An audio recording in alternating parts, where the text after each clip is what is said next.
அனைவருக்கும் வணக்கம். Tiruppur SA vlogs.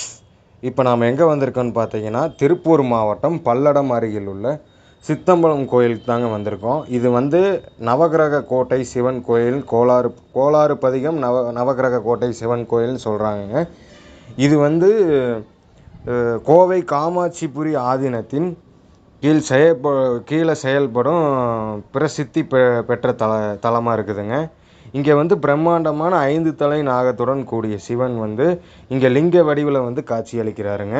நவகிரகம் ஒரே இடத்தில் கோட்டை வடிவில் அமைஞ்சிருக்குதுங்க. இக்கோயில் சனிப்பெயர்ச்சி, அமாவாசை சிறப்பு யாகங்கள், பிரதோஷ வழிபாடுகள் மிகவும் சிறப்பு வாய்ந்ததாக இருக்குதுங்க. சித்தம்பலம் கோயில் நவகிரக கோட்டை சிவன் கோயிலோட சிறப்பு என்னன்னு கேட்டிங்கன்னா, இந்த ஆலயம் கோட்டை வடிவில் காணப்படுதுங்க. நவகிரகங்கள்லாம் தனித்தனி சன்னதிகளில் சிவபெருமானை சுற்றி அமைஞ்சிருக்குதுங்க. ஒரே இடத்தில் நவகிரக தோஷம் நிவர்த்தி பெற முடியுதுங்க. பிரம்மாண்டமான லிங்கத்து மீது 5 தலை பாம்பு குடைப்பிடிப்பது போன்ற அமைப்பு மிகவும் அற்புதமாக இருக்குதுங்க. எதிரே நந்தி பகவான் நீருற்று சூழ அமைந்திருக்கிறாருங்க.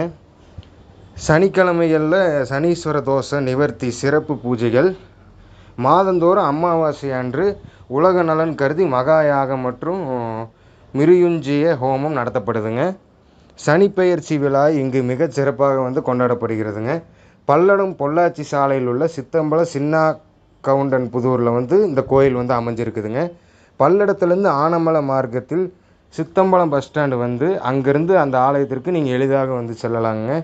அவ்வளோதான் மக்களே இந்த கோயிலோட வரலாறு. இந்த கோயிலுக்கு எத்தனை பேர் வந்திருக்கீங்கன்னு கீழே கமெண்ட் பண்ணுங்கள்.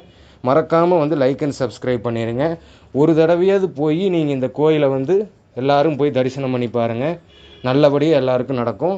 மறக்காமல் லைக் அண்ட் சப்ஸ்கிரைப் பண்ணிடுங்க.